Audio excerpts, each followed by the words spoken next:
Hora H do Agro, com Kellen Severo. Olá, sejam muito bem-vindos ao Hora H do Agro, um programa onde discutimos e analisamos os temas que mais importam para o agronegócio brasileiro. Lula ataca a autonomia do Banco Central e reclama de juros altos no Brasil. E mais, um dia após a reabertura do crédito rural, BNDES suspende financiamentos por esgotamento de recursos. Nesta edição, você vai conferir uma entrevista exclusiva com Neri Geller, secretário de Política Agrícola do Ministério da Agricultura, sobre recursos para o agro, juros e plano safra.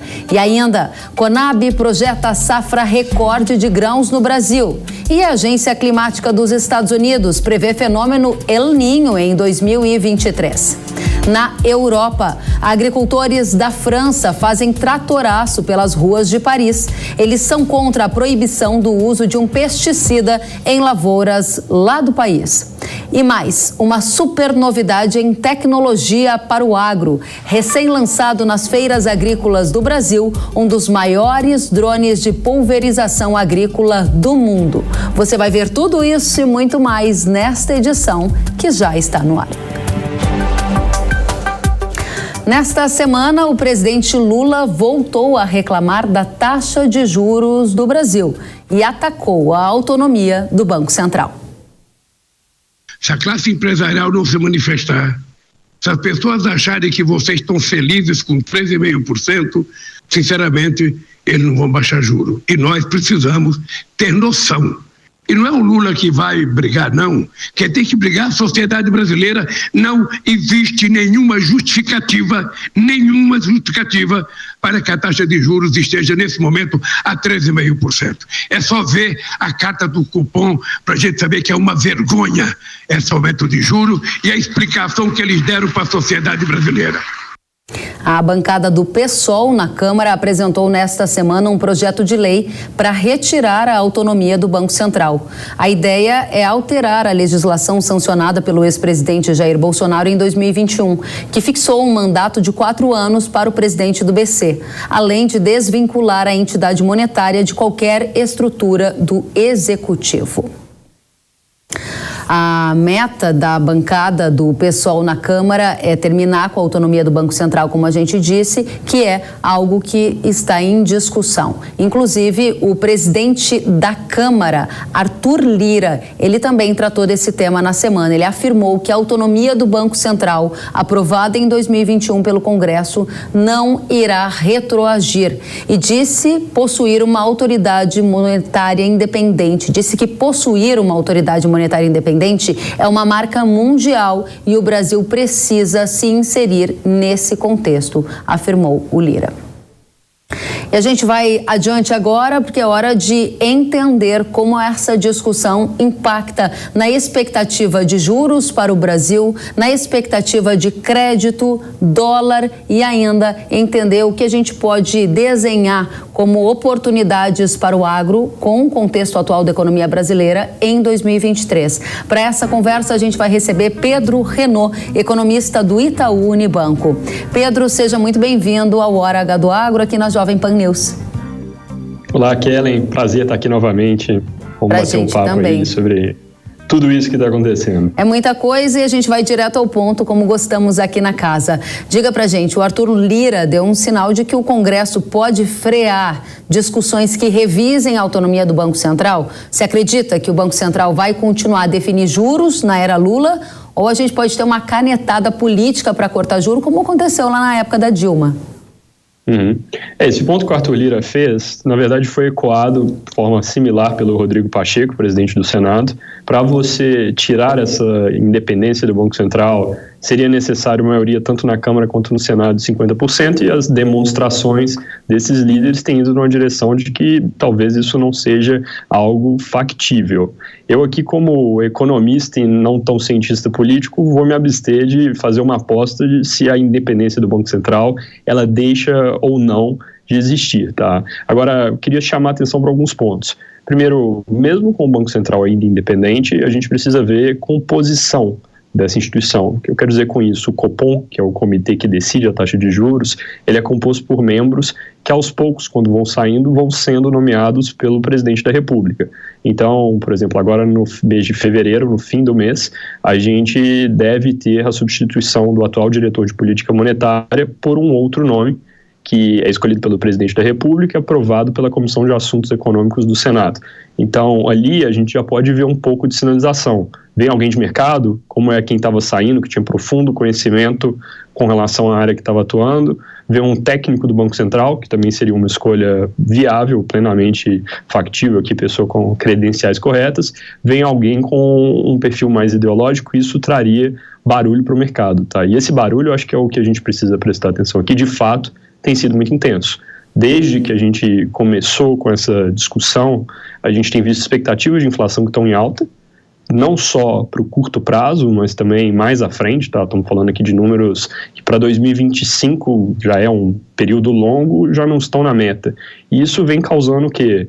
Aumento das taxas de juros de mercado, pressão sobre ativos financeiros no geral aqui no Brasil, e um custo desinflacionário, que é uma palavra que o Banco Central tem usado, que aumenta. O que em português quer dizer custo desinflacionário? O Banco Central tem um instrumento para trazer a inflação para baixo, que é juro. Eu subo o juro, o crédito fica um pouco mais caro, eu tenho menos consumo, eu tenho menos investimento que sai do papel, a economia vai girando menos, a temperatura vai diminuindo, e essa temperatura tem muito a ver com a inflação. A história do custo desinflacionário é que se as expectativas estão mais elevadas, fica mais difícil o Banco Central convencer de que ele vai chegar no mesmo ponto. E ele acaba tendo que fazer mais com juro. Isso poderia significar, num caso extremo aqui, alta. Isso pode significar também menos espaço para cortes, tá? Então, você tem, com a mera discussão, já um certo prejuízo que não é irreversível. A gente pode se comprometer com a meta, a gente pode falar logo, vamos colocar a meta de 3% para 2026, que seria o próximo ano, não vamos ter mudanças no Banco Central, mas a gente tem, vamos dizer, oscilado aqui nesse tipo de sinalização. É interessante que você fala em discussões, ruídos e toda essa conversa sobre a autonomia do Banco Central ou a reclamação do presidente da República sobre a taxa de juros já gerou efeitos, né? Essa discussão fez com que a gente tivesse alta do dólar, também uma disparada dos juros de longo prazo nos últimos dias. A pergunta para você é como estão as projeções para dólar e juros em 2023? Você já deu uma pincelada aqui na primeira resposta. Eu queria saber se vocês modificaram alguma análise de cenário futuro, porque o dólar chegou a ficar ali abaixo de 5, mas voltou a subir. O que vocês estão vendo, Pedro? Esse ponto do dólar abaixo dos 5, ele tem muito a ver com o contexto global também. A gente está num momento de enfraquecimento do dólar contra outras moedas. Isso vem da história de juros nos Estados Unidos, não tem nada a ver com a gente, tá? Basicamente, a inflação por lá já fez pico, está dando sinais de arrefecimento, não é uma queda em linha reta, tem seus altos e baixos ali, mas está dando sinais de que o juro nos Estados Unidos daqui a pouco para de subir. E aí o mercado antecipa isso, daqui a pouco vai começar a falar de quando se corta juros por lá, e o dólar que tinha ganhado muita força, porque se o juro sobe a aplicação financeira por lá fica mais interessante, ele vai perdendo alguma. O dia que o real passou abaixo de 5 na cotação ali pelo dólar, foi o dia seguinte à decisão do Banco Central americano, que já deixou muito claro que está próximo de parar. Tá? Então foi um pouco do ambiente global permitindo isso. Agora, a gente tem visto, sim, muito ruído doméstico. Em termos de projeções, já te dando a resposta, para câmbio, ao fim desse ano, a gente enxerga R$ 5,50 por dólar. Tá? Bastante acima do que a gente está agora, valor que a gente viu até pouco tempo atrás. Nós temos um viés de baixa para esse número, tá? Talvez algumas dezenas de centavos abaixo. Por quê? Exclusivamente por causa desse ambiente que está mudando. Então, não é nada do lado do real, é basicamente o dólar ficando mais fraco. A gente poderia ali ver uma moeda mais apreciada. Inclusive, no curtíssimo prazo, se a gente não tivesse o nível atual de ruído doméstico, a gente entende que o dólar poderia estar abaixo de 5, talvez na casa de uns 4,80, tá? Agora, a gente tem visto exatamente essa pressão, que não dá para apostar que se dissipa completamente, em diversas frontes, porque a gente tem muita incerteza. Por exemplo, na política fiscal. A gente começou falando de política monetária. A gente ainda não sabe qual vai ser o arcabouço dos próximos anos. Ligado a isso, projeção de juros. Nós esperamos queda de juro a partir de outubro desse ano, tá? Taxa Selic, dos atuais 13,75% ao ano para 12,5%. Agora, o grau de confiança nessa queda, ele diminuiu recentemente. a gente enxerga um risco concreto de que, caso não haja um ajuste de sinalização, caso não se introduza mais clareza, isso quanto ao respeito à meta mantida nos 3% para o longo prazo, caso não haja uma clareza de que as contas do governo ficam minimamente equilibradas, pode acabar não havendo espaço para o Banco Central cortar, que é o que eles mesmo, nas comunicações, já vem chamando a atenção. Interessante. Agora, me corrija se eu estiver errada, mas eu lembro de uma conversa em que tivemos ainda em 2022, em que vocês projetavam o início desse ciclo de queda de juros a partir do final do primeiro semestre. Agora você me falou em outubro. Vocês postergaram esse movimento de queda de juro? Sim. A gente postergou já tem algum tempo, não é das últimas semanas, basicamente vendo uma inflação mais resiliente no Brasil, principalmente na parte de serviços. O mercado de trabalho está bastante aquecido, isso pressiona os salários, e também em função aqui de questões de política econômica, leia-se PEC da transição. A gente colocou mais gasto na economia nesse ano. Gasto é pé no acelerador por parte do governo. Demanda que o juro, que é o pé no freio por parte do Banco Central, fique mais elevado ou permaneça elevado por mais tempo. Então, não é uma revisão recente. De recente, o que surgiu é o risco de que nem em outubro se corte o juro, demore mais. Mas a gente tem visto ao longo do tempo pressões inflacionárias maiores. Tá? Muito bem, então a previsão ainda é de dólar a 5,50, o que significa um viés de alta até o final do ano, apesar desse cenário externo estar contribuindo para uma taxa mais baixa, de acordo com o que você falou. O ruído doméstico interno impede que a gente tenha um dólar mais fraco no curto prazo. Pelo menos foi o que eu entendi, me corrija se estiver errado, Pedro. Avançando um pouco mais, um dos pontos que a gente gostaria muito de te ouvir é sobre a reforma tributária. Esse é um dos principais itens de preocupação do agronegócio. Na sua visão, há chance do setor agro ter aumento de impostos na reforma tributária de Lula? Excelente pergunta. Antes, sobre o câmbio, só colocando um ponto importante. O 5,50, ele tem um viés de baixa, porque de lá para cá, da última vez que a gente fez revisões aqui, o mundo tem ficado aqui mais consistente com esse dólar fraco, tá?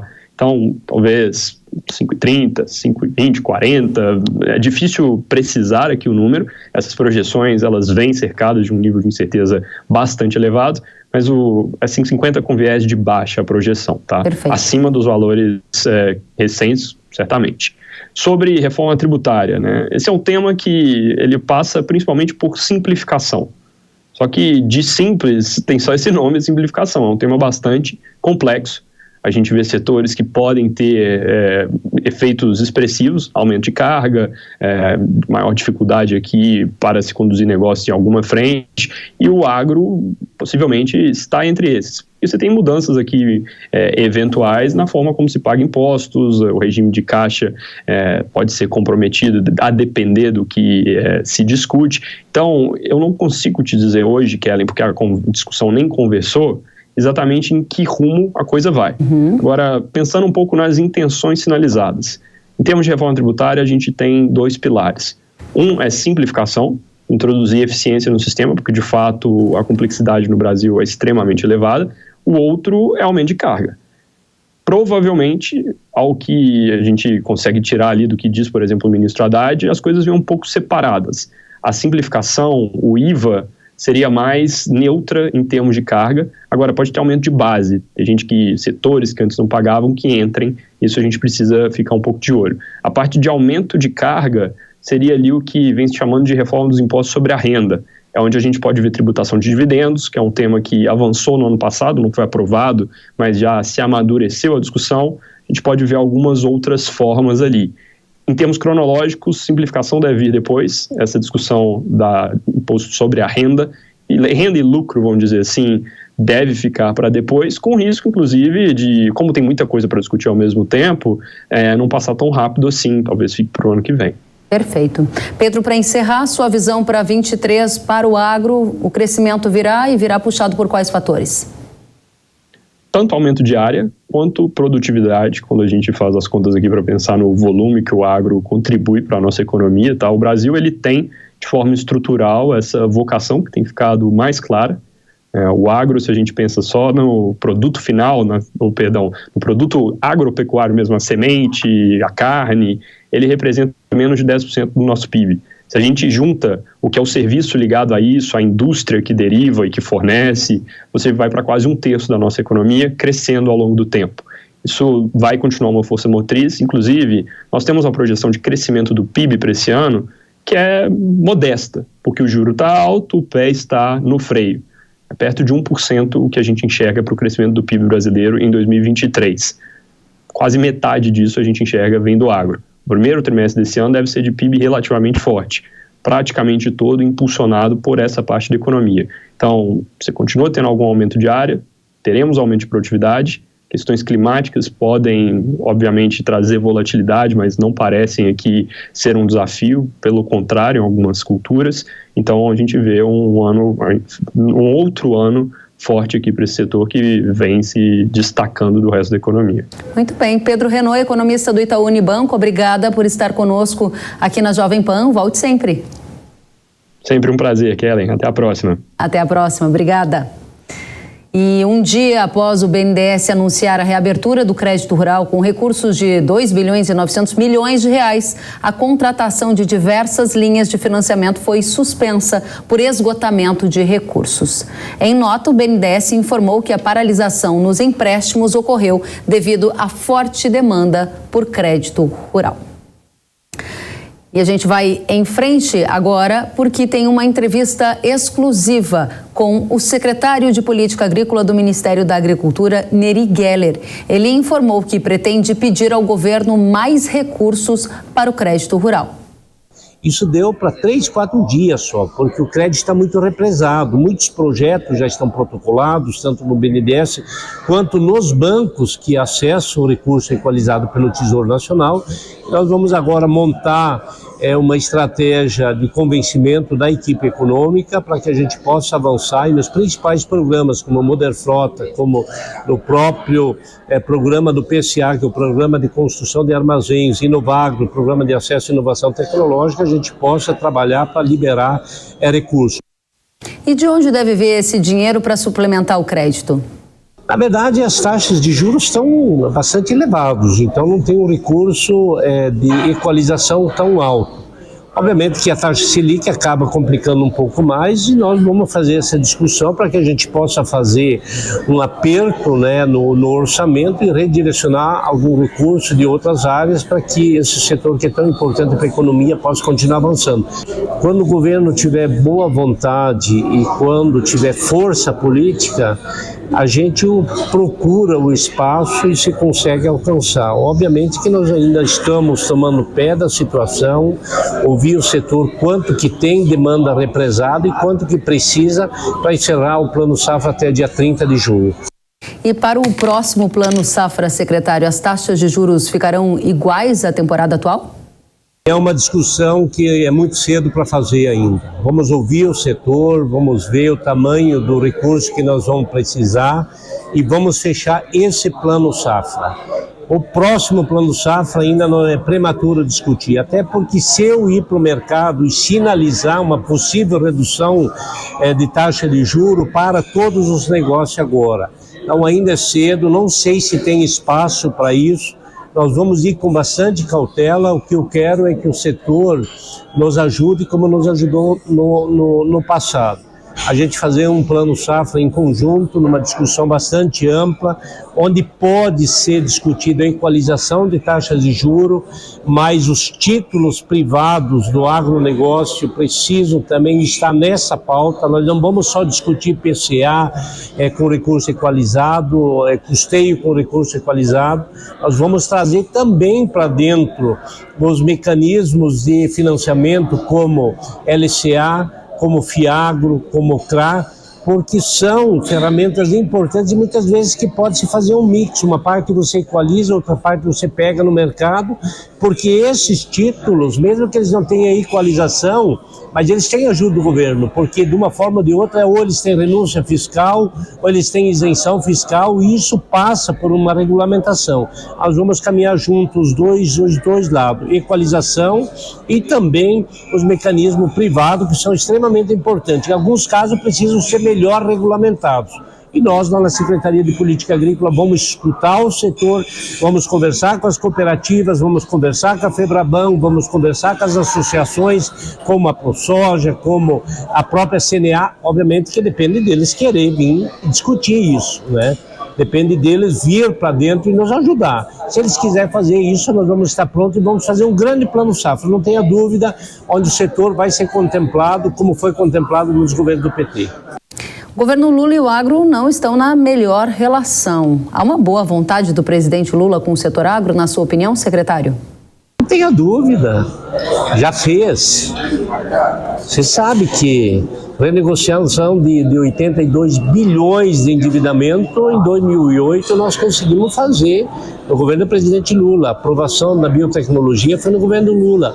Os grandes programas de financiamento como Moderfrota foram, e Moderfrota, Moderinfra, PCA, Inovagro, custeio, pré-custeio, com taxas de juros bem abaixo da linha de inflação, foram feitos no governo do PT, do qual nós, inclusive, fizemos parte.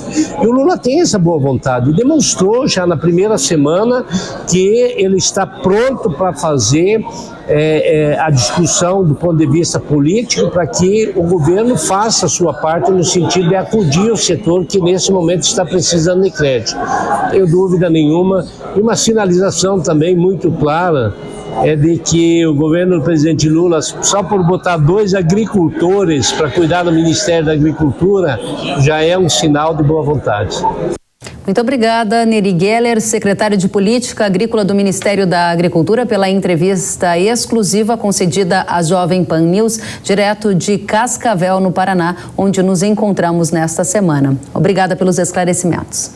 E nós vamos agora para um rápido intervalo e na volta você vai ver. Na Europa, produtores rurais da França fazem um tratoraço contra a proibição de uso de pesticida no país. Um pesticida está causando muita dor de cabeça aos agricultores por lá.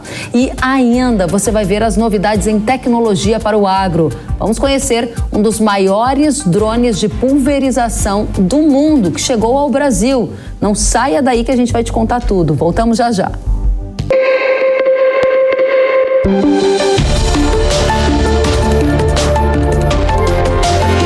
Hora H do Agro, com Kellen Severo. Sabia que o Brasil é um dos maiores produtores de soja e milho no mundo? Esse mercado movimenta mais de 70 bilhões de dólares anualmente e tem muitas oportunidades. Com o curso de comercialização de soja e milho da NIL, você aprende a negociar preços em bolsas internacionais e proteger seu capital. O professor João Birkan tem mais de 60 anos de experiência e vai te ensinar como ganhar dinheiro no agronegócio. Quero garantir uma taxa melhor do dólar para daqui a 12 meses. Esse curso é ideal para você que quer trabalhar com trading de soja e milho no mercado financeiro e para você que é produtor e quer potencializar os lucros com sua safra. Ingresse no setor que mais cresce no Brasil. Acesse nilcursos.com.br e inscreva-se.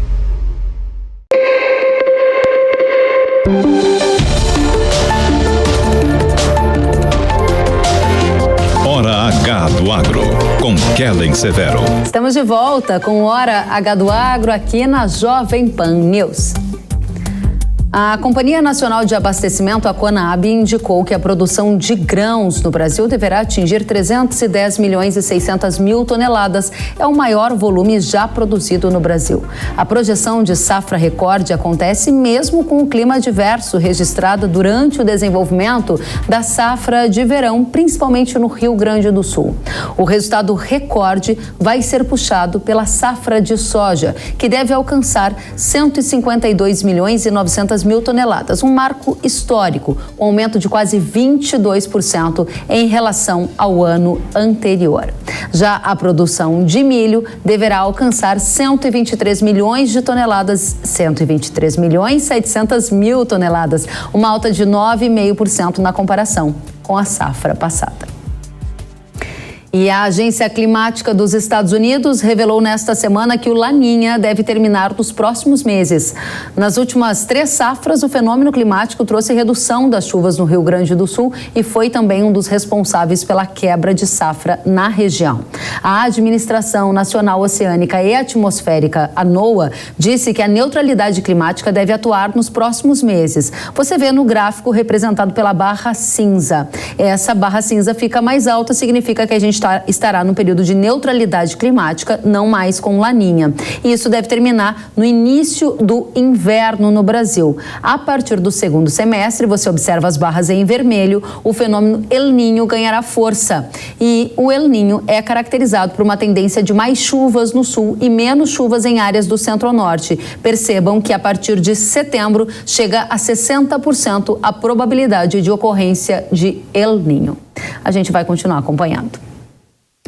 Os agricultores franceses foram às ruas nesta semana para protestar. É isso mesmo, eles foram protestar contra a proibição do uso de pesticidas neonicotinoides e também contra regulações ambientais feitas pela União Europeia.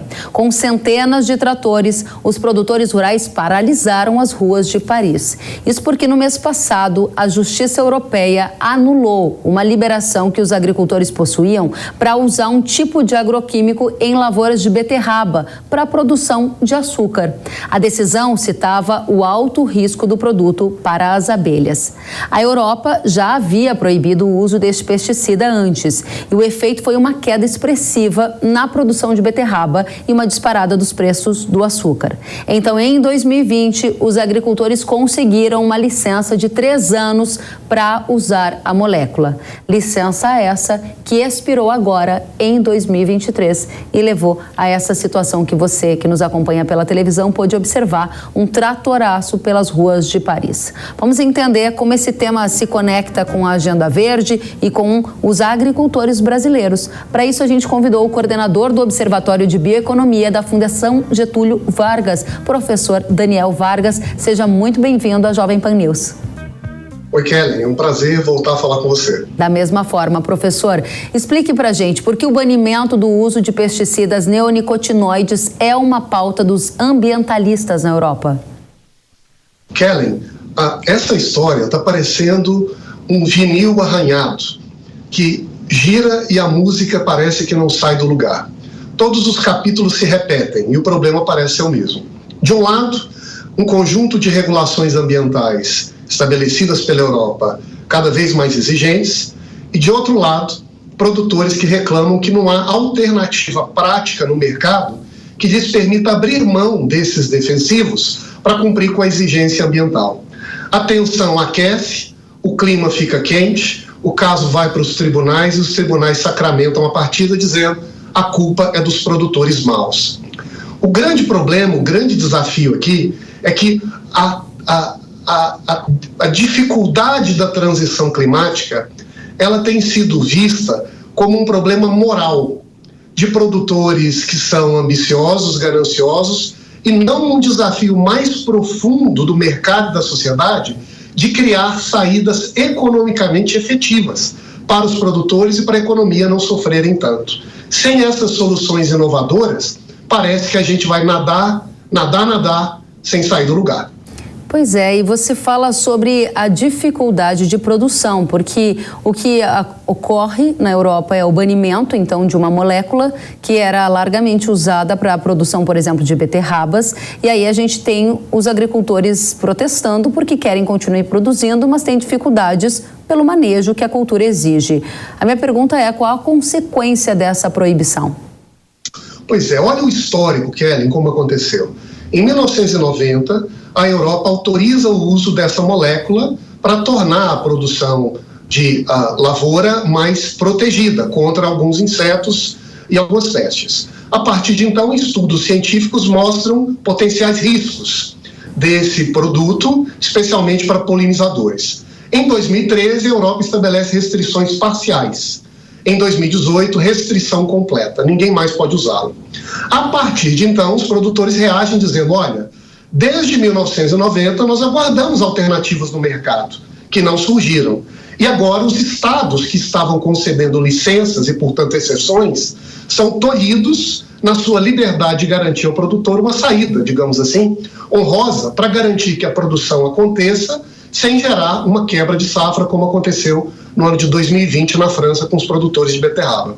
Não há uma saída fácil, não há uma consequência simples dessa briga. A tendência é que o problema ele se amplie, como nós temos visto em diversos países, em diversas lavouras, e à medida em que isso vai ganhando mais fôlego, os protestos também tendem, infelizmente, a se tornarem mais raivosos, colocando em xeque, muitas vezes, padrões de organização jurídica, legitimidades institucionais que a gente não gostaria de ver questionados. Pois é, professor, e esse tema, a manifestação de agricultores europeus em Paris, tem chamado muito a atenção dos agricultores brasileiros. Por que você acha que esse tema interessa tanto a nossa audiência aqui no Brasil? Eu acho que tem aqui, Kellen, pelo menos duas dimensões desse problema. A primeira dimensão é que o que está acontecendo na Europa é uma luta pela definição do que é verde e de quem é verde. Então, quando o tribunal define, não é possível usar essa molécula, ela não é verde. A forma de produzir correta e sustentável deve seguir um determinado padrão, este é verde. E ao fazer isso, a Europa quase que automaticamente estabelece uma regra que também vigerá nas relações internacionais. Porque todo mundo que vender um produto para a Europa tende a ser cobrado pela mesma régua para garantir a isonomia competitiva do produtor europeu. Então, a primeira razão é que, muito embora se trate de uma decisão em um caso, em um país, em um ano, nós sabemos que isso já é a primeira etapa de uma regra comercial que vai se generalizar.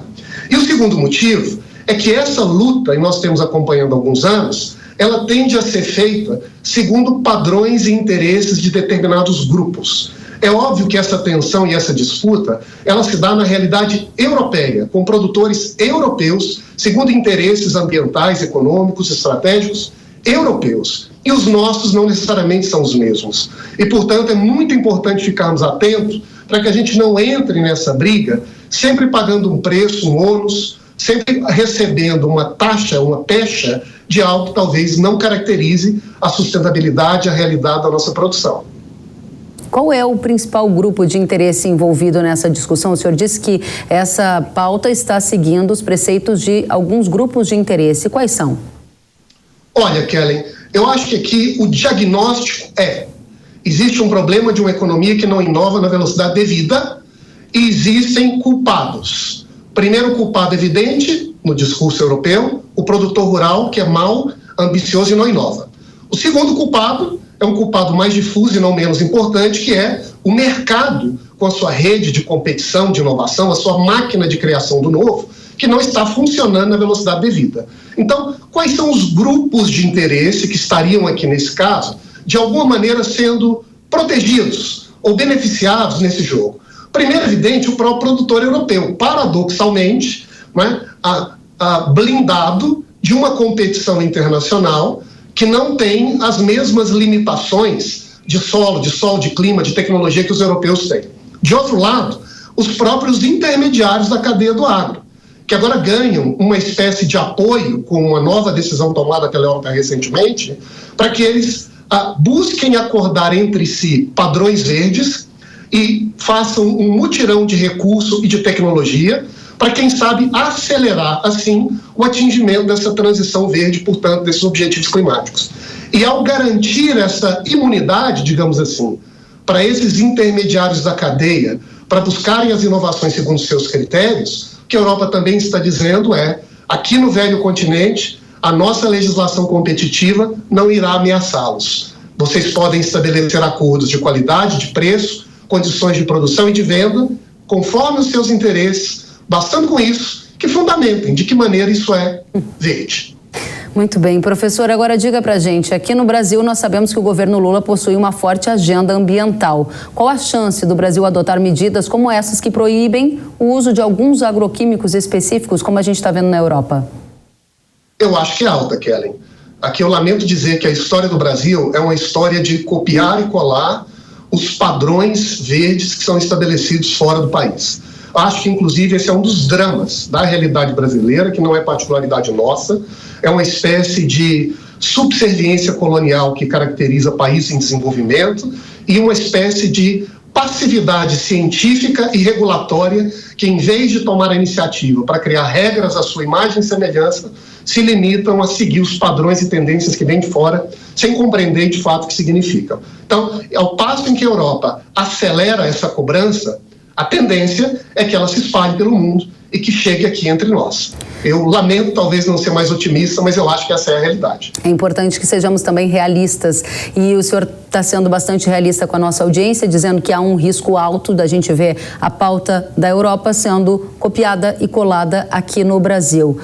Além de saber que o risco é alto, a gente quer saber em que horizonte de tempo você vê isso acontecendo.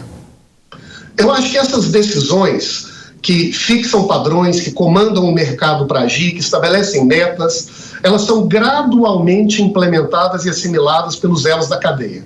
E aqui há duas dimensões dessa assimilação. A primeira é pública. Então, as regras, as diretrizes europeias, elas começaram a ser aprovadas e serão incorporadas pelos Estados nacionais e, a partir daí, pelo mercado, ao longo dos próximos 1 a 3 anos, eu diria. As regras privadas, elas também deverão ser incorporadas em período de tempo análogo, mas elas costumam ser mais ágeis, mais aceleradas, porque aí são decisões de grupos, de corporações, de empresas, que se reúnem, fazem um pacto entre si e começam a adotar aquele padrão como se fosse um critério de livre mercado.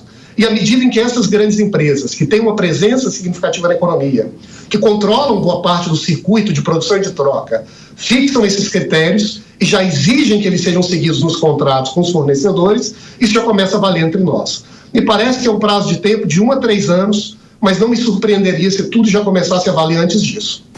O senhor usou um termo que me chamou bastante a atenção em uma publicação que fez nos últimos dias, chamando de cartéis verdes. O que são os cartéis verdes que o senhor comunica tem a ver com essa discussão que estamos aqui trazendo para a nossa audiência? Sim. A Europa, agora no início do ano, abriu uma diretriz, apresentou uma diretriz, em que ela consulta a comunidade, e esse é um passo do processo de regulação europeu, para se manifestar sobre uma exceção ao direito da concorrência do velho continente. Nós sabemos que o mercado ele funciona com base na competição de agentes livres. E para evitar acordos, combinações de preço, combinações de padrões, o direito da concorrência limita esses pactos entre os produtores ou entre os intermediários na cadeia. O que essa diretriz europeia fará é criar uma exceção que diz, no caso da cadeia de alimentos, se houver um produtor envolvido, e aí pode haver diversos intermediários, eles podem fazer um acordo entre si para fixar de que maneira vão produzir, preço, qualidade, desde que isso seja fundamentado para o bem-estar do meio ambiente. Ao fazer isso, de alguma maneira, a Europa inverte o jogo do mercado. O pressuposto não é a liberdade competitiva. O pressuposto é que está inaugurada a temporada dos acordões. Vamos todos aqui nos juntar para fixar parâmetros que nos garantam melhores condições de produzir. Vamos criar critérios para que o meu produto, quando eu plante, ele já tenha um mercado garantido. O meu produto, quando eu vendo, já tem um preço pré-determinado. E ao fazer isso, eu me blindo contra potenciais competições ou ameaças externas. Então, Kellen, no passado nós nos preocupávamos muito com as barreiras alfandegárias, tarifárias e não tarifárias. Mas ambas eram fixadas de alguma maneira pelo Estado. O que essa diretriz agora faz é dizer que os próprios produtores podem se juntar para criar as suas barreiras não tarifárias privadas. É um novo mundo, professor, e para a gente amarrar toda essa conversa que começou com as manifestações na Europa, trouxe na sua visão pontos de contágio com o agricultor brasileiro, principalmente porque no Brasil costuma se imitar muito do que acontece na Europa e chega num novo mundo em que a era da Agenda Verde é uma era que dita padrões. A minha pergunta objetiva e final é: como ficará o Brasil do agro nesse novo cenário que se desenha? Ele terá mais oportunidades, mais desafios? O que você enxerga? A resposta, Kellen, eu acho que dependerá da atitude do setor e da ciência e da tecnologia nacional. Se nós adotarmos uma atitude de reação, de crítica, de olhar para os nossos problemas e apontar defeitos, de nos basear nos padrões internacionais para nos comparar e ver como somos diferentes, será um mundo tenso de problemas e dificuldades.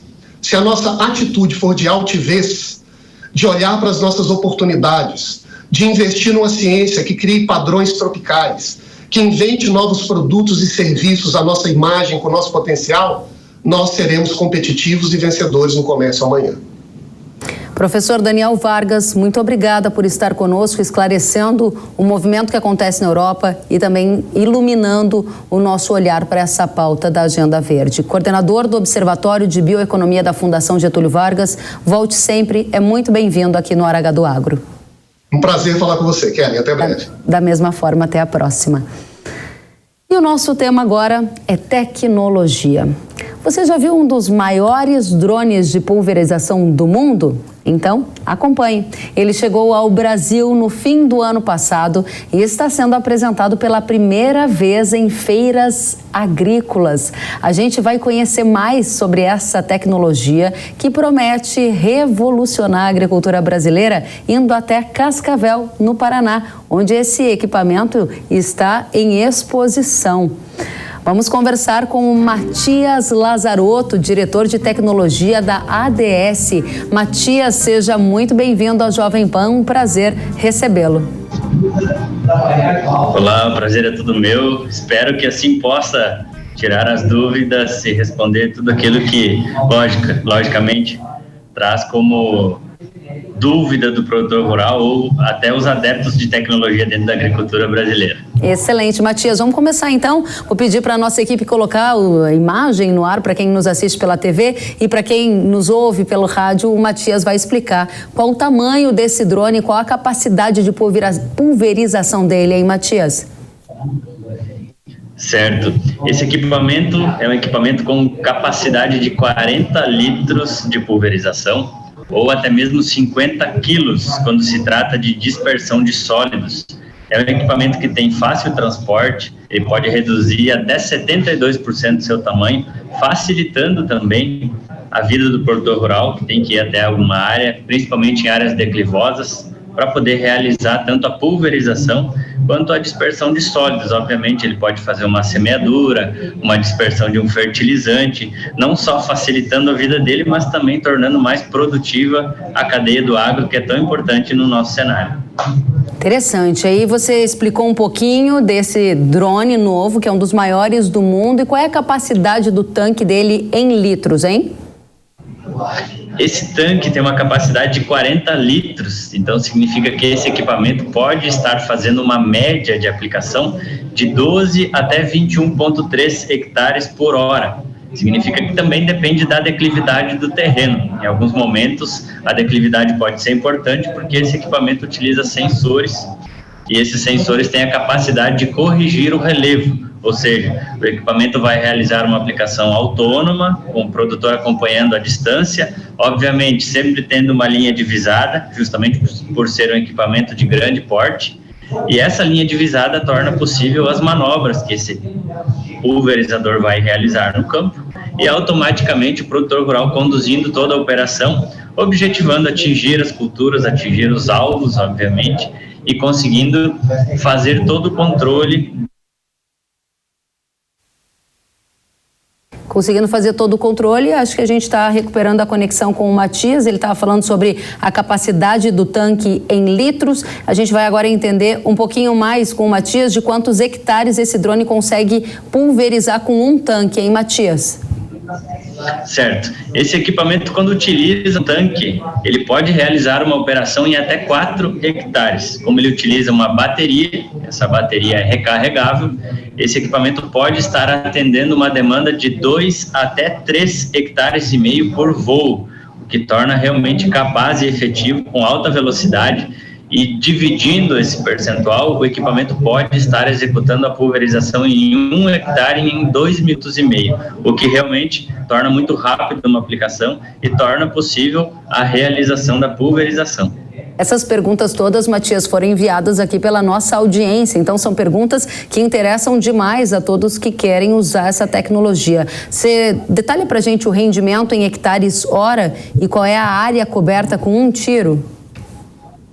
Claro, esse equipamento pode realizar até 21,3 hectares hora, significa que, realizando a pulverização, fazendo toda essa mescla de usabilidade, o produtor entendendo a realidade do seu campo, e como ele tem uma auto-identificação de obstáculos, ele vai realizar esses movimentos, identificando obstáculos a uma distância de 50 metros, fazendo com que a operação se torne segura e que ele possa ter um alto rendimento. Então, desde o pequeno produtor rural até o grande produtor rural, que tem áreas imensas, podem estar sim realizando a pulverização, atendendo a demanda do campo e, obviamente, tornando mais produtivo, porque eu não vou realizar o amassamento da área, logo após uma chuva eu vou poder entrar nesse local para fazer a pulverização, tornando mais fácil e também produtiva essa cadeia do agronegócio, tanto em grandes culturas quanto em culturas de alto valor agregado, que obviamente também muitas vezes atendem as áreas mais declivosas. Excelente. Aí a audiência quer saber, e a autonomia dessa bateria, hein? Como é? Com certeza, é uma das maiores dúvidas que a gente sempre responde. Essa autonomia, como é uma bateria de lipo, ela pode atender um voo de 7 até 10 minutos. Também ela é altamente capaz de ter uma recarga rápida. Significa que entre 7 a 10 minutos eu também terei uma bateria recarregada. Então esse equipamento na comercialização ele já acompanha um kit com 3 baterias, que é o suficiente para ele poder realizar a operação sem que tenha nenhuma parada durante a pulverização. Então significa que ao executar a operação com 3 baterias, eu vou, obviamente, trazendo o equipamento de volta, ele realiza um pouso. Após o pouso, ele volta para o local de onde parou e continua a pulverização, sempre lembrando, com uma precisão centimétrica. Centimétrica, olha que interessante. Além da autonomia da bateria, a nossa audiência quer saber o reservatório. Qual é a capacidade do reservatório? Quantos litros cabe? Nesse equipamento são 40 litros para a pulverização, ou quando eu faço a substituição desse tanque de líquidos, eu posso colocar um tanque de sólidos. Esse tanque de sólidos pode atingir o volume de 50 quilos ou 70 litros, porque muitas vezes as sementes, por possuírem casca ou algo do tipo, elas podem atingir um volume maior em litros. E, obviamente, com 50 quilos eu posso atingir uma litragem maior, mas o peso não pode exceder os 50 quilos. Agora, a pergunta que todo mundo quer saber também, quanto custa um drone desse, hein? Esse equipamento vem partindo dos R$200 mil, lembrando que o produtor pode estar adquirindo sempre um kit adicional, que ele pode estar inserindo como dispersor de sólidos, um gerador que acompanha o equipamento e também um misturador de calda, que dá praticidade e agilidade para ele no campo. Esses kits opcionais, ele pode estar também em contato, entendendo. Acho que variou um pouquinho o sinal, então eu vou pedir para o Matias repetir um pouco mais a informação que ele trouxe. Pelo que eu compreendi, o valor desse drone parte de R$200 mil e também há a possibilidade de comprar kits adicionais, o que acrescentaria algum custo nesse valor inicial de R$200 mil. É isso, Matias? Exatamente, ele começa com um valor inicial a partir de R$200 mil, o produtor pode estar adquirindo kits adicionais, como misturador de calda, ou também um gerador e até mesmo o dispersor de sólidos, que consta como um kit adicional, porque ele pode estar executando novos modelos de operação dentro do campo. Excelente. Você está falando sobre kits opcionais e a gente também recebeu uma pergunta da audiência perguntando sobre a possibilidade de adicionar câmeras neste drone. É possível? Neste modelo, infelizmente não, justamente porque ele já vem com uma câmera acoplada para o acompanhamento das áreas e muitas vezes também o monitoramento ou até mesmo realizar um mapeamento das culturas. Obviamente, a prática de piloto é extremamente crucial nesse tipo de movimento, pois o equipamento vai realizar voos a 30 metros de altura. Excelente. Você falou em prática do piloto, pergunta da audiência, precisa de licença para operar esse drone? É importantíssimo. Nós fundamos uma escola de formação de pilotos aqui no Brasil, chamada DJI Academy Brasil, onde nós formamos todos os pilotos e também atendemos as demandas legislativas dos órgãos regulamentadores, para que o piloto possa, sim, conscientemente e com segurança, realizar todas as operações de maneira segura. Nós não comercializamos nenhum equipamento sem informar o piloto. Então tem que ter a licença para operar, aí quando compra o drone ganha também o curso de capacitação do piloto. E a pergunta que o pessoal fez aqui é se tem a origem, de onde é essa tecnologia, de qual país? Essa tecnologia é chinesa, hoje nós somos distribuidores aqui no Brasil e objetivamos atender todo o cenário nacional para que a gente possa sim ter proximidade com o produtor rural e estreitar esse laço tecnológico com a agricultura, fazer com que o agronegócio seja cada vez mais tecnificado e que ele também tenha a tecnologia como um auxílio de forte... Um auxílio para continuar forte, né? Esse setor que já é tão pujante. A gente está com o Matias, direto de Cascavel, no Paraná, onde acontece o Show Rural Copavel, que é onde o drone está sendo exposto. Foi lá que, na passagem que fiz pelo Paraná nesta semana, eu vi de perto a tecnologia, percebi o alto interesse da nossa audiência e, por isso, o Matias veio nos dar essa entrevista com detalhes e respostas às perguntas que a nossa audiência enviou. Matias, mais uma pergunta que veio da audiência é a seguinte: qual é a área que ele consegue tratar por dia?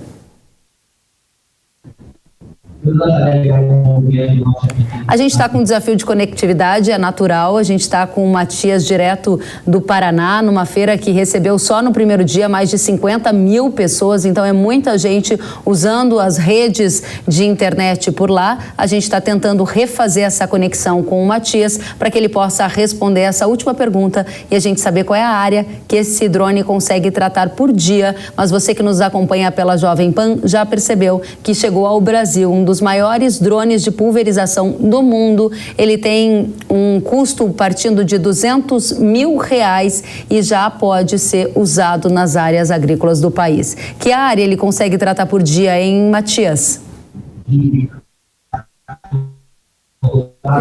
Infelizmente, acho que perdemos a conexão com o Matias. De toda forma, a gente tem aí uma das tecnologias novas para o agro, que chama a atenção da nossa audiência e que não é sobre futuro, é sobre presente. A nossa audiência vai estar sempre muito bem informada sobre tudo o que há de novo em tecnologia. Afinal de contas, a tecnologia tem ajudado o agro a dar saltos de produtividade. A gente acabou de conversar com o Matias Lazarotto, que é diretor de tecnologia da ADS, ele que prontamente nos atendeu e respondeu a várias perguntas da audiência. Muito obrigada a você, Matias, por estar conosco aqui na Jovem Pan. Volte sempre.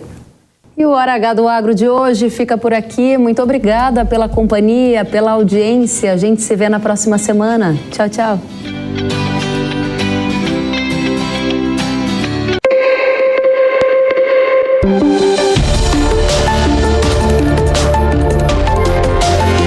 Hora H do Agro, com Kellen Severo. Realização Jovem Pan News.